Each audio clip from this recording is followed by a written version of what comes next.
दोस्तों, मैं हूं असद और आप देख रहे हैं फिल्मी दुनिया विद असद। कुछ बातें दिल से कहीं नहीं जाती बल्कि वक्त के साथ गीत बन जाती हैं।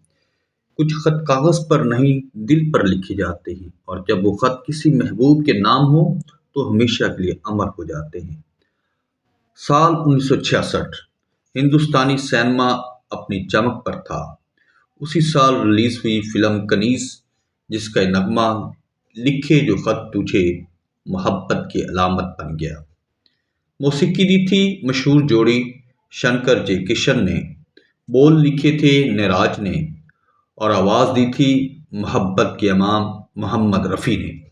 जब रफ़ी साहब ने पहली बार ये गीत गाया तो जैसे हवा में एक मिठास सी घुल गई। लोग रुक गए, सुनने लगे और मुस्कुरा दिए, क्योंकि हर किसी को लगा ये गाना जैसे इसके दिल की बात कह रहा हो। लिखे जो खत तुझे वो तेरी याद में हजारों रंग के नज़ारे बन गए। शहर पर पवन चली तो जैसे झूमे चमन में बहार आ गई। लिखे जो खत तुझे वो तेरी याद में हजारों रंग के नज़ारे बन गए।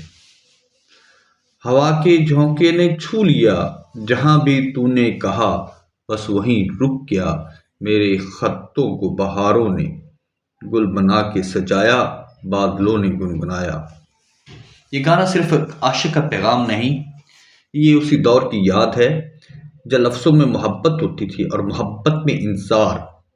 मोहम्मद रफ़ी की आवाज़ में एक अजीब सा सुकून है, जैसे हर मिसरा दिल से निकलकर बरह रास्त रूह में आ जाता है। वक्त बदल गया, खतूत ख़त्म हो गए, पर यह नगमा आज भी जिंदा है, क्योंकि लिखे जो खत तुझे सिर्फ एक गाना नहीं, ये हर उस दिल की धड़कन है जो आज भी किसी याद के नाम पर जिंदा है। लिखे जो खत तुझे वो तेरी याद में।